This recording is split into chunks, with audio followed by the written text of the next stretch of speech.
each of you is going to be participating in an activity. We will want 4 volunteers at each table. 1 volunteer will be the director, 1 volunteer will be the builder, 1 volunteer will be the recorder observer, 1 volunteer will be the guide, and then the rest of you are the audience. I'd like you to go ahead and make that decision now, and the people who are directing the table will go ahead and give you those little handouts, those little cards. Okay, we've already talked a little bit about my 2 goals, that it's going to be an experiential activity and that we're going to provide some information about how to effectively manage some of the symptoms.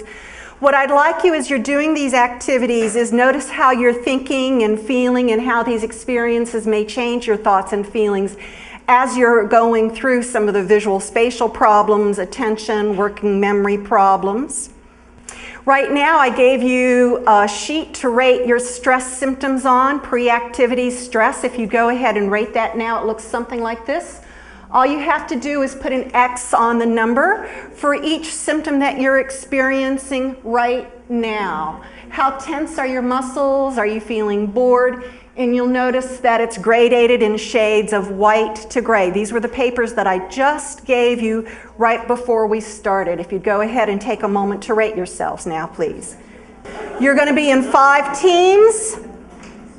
Those are the folks who are heading your team. The team facilitators are going to show the director for 15 seconds a target model.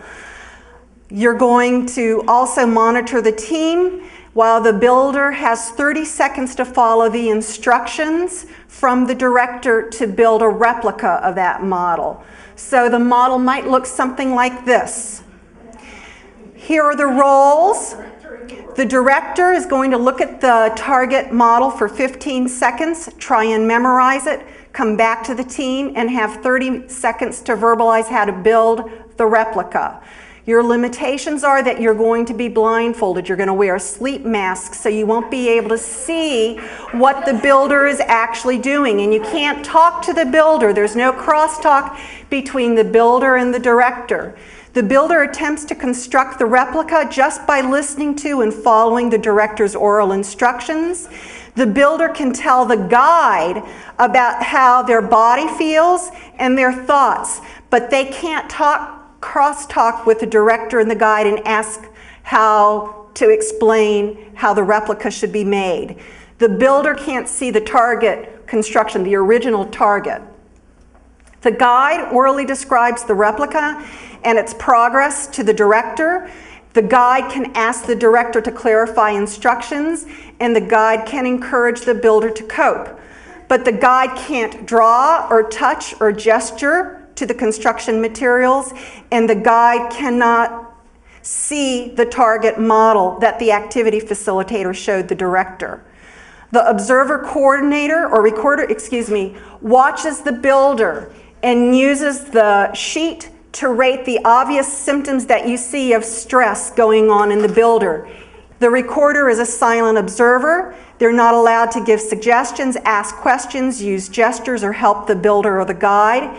And the audience offers support. You can say, gee, that was a good instruction, or slow down, you're talking too fast, or yeah, you're doing great, stay with it, or don't pay attention to that Madrone team, stay focused on our replica.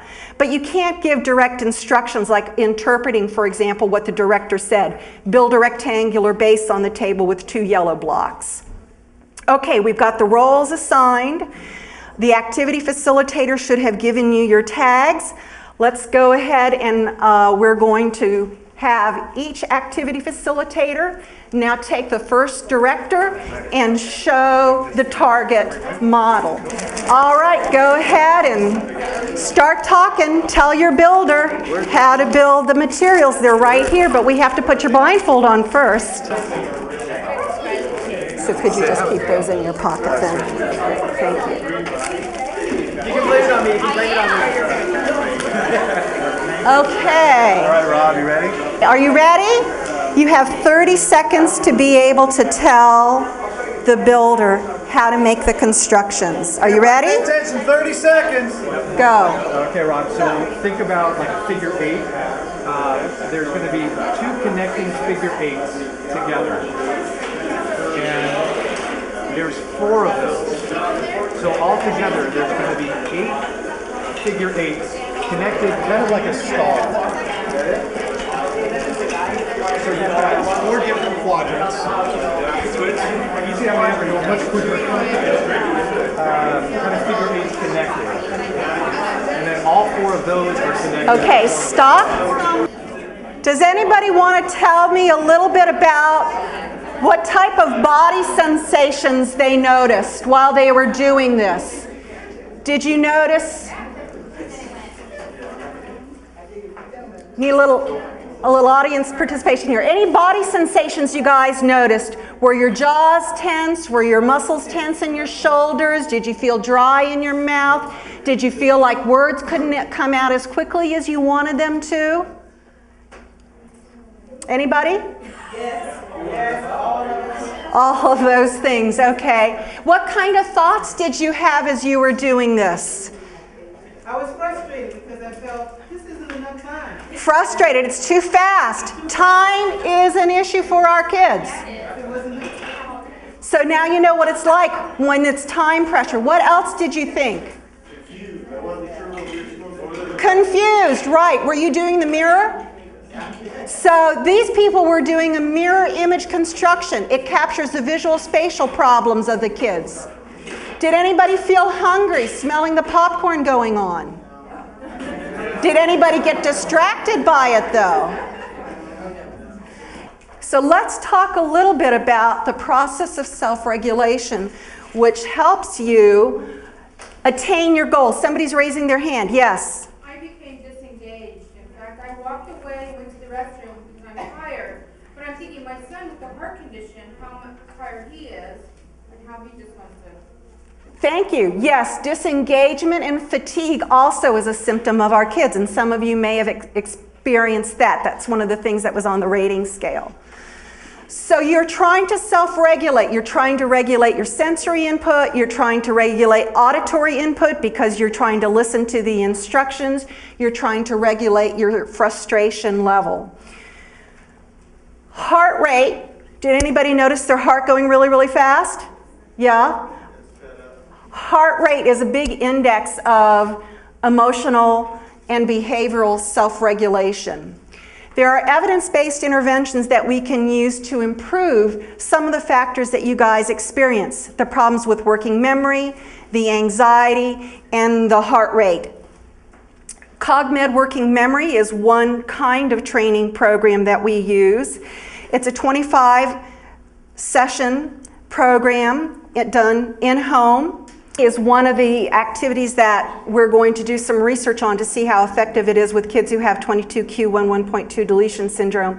Biofeedback is another strategy that we're also going to be investigating in this research proposal. We're going to be feeding back children's heart rate and respiration so that they can learn to better regulate those. We just purchased some biofeedback equipment. The question is though, and we also will have some portable biofeedback equipment called the stress eraser. Parents tell us that they have a hard time finding providers who can give these interventions, particularly because some of you live a distance away from us. We want to know whether or not these evidence-based interventions are useful. CogMed generally isn't used for people who have anxiety or intellectual disabilities or oppositional defiant disorder, although Ed Moss did use it with some children who had 22q deletion syndrome and showed nice progress. Cognitive behavior therapy relies a lot on abstract language skills, and we know that's an area of weakness in our children, so we don't know whether or not the Coping CAT curriculum could be very useful. Biofeedback doesn't rely on cognitive strategies. You just watch the screen, and through feedback like a video coming on, when your heart rate is regular and coordinated with your breathing, you develop strategies to be able to increase that frequency of coherence. So our research question, are the 3 programs going to differentially benefit the children with 22q? My personal hypothesis is that no matter what intervention, the kids who develop better heart rate regulation and respiration coherent with one another will probably improve in their attention and their daily living experiences. And then we wonder whether or not the different cognitive levels of children will make them benefit differentially from these 3 different kinds of treatments. We're going to be recruiting 9 children, 6 participants, 3 as backups. We'd like to recruit more, but we don't have enough money for that. In fact, we don't even know yet that we're funded. We're hoping we will be. 7 to 14-year-old children within about a 2.5-hour drive of here. The age will be relatively matched within 30 months. We'll have 2 levels of cognitive ability. And the research design will be staggered so that we start one group of 3 children about 4 to 5 weeks before we start the second group of children. And we'll be looking at how they function, how their attention is, their levels of anxiety, if their diagnostic classification changes, and their psychophysiology. So thank you so much for helping with this activity. It was exciting. It seems like we need to do a little bit more practice making sure we can pull off some of the logistics. So thanks helping us out with that.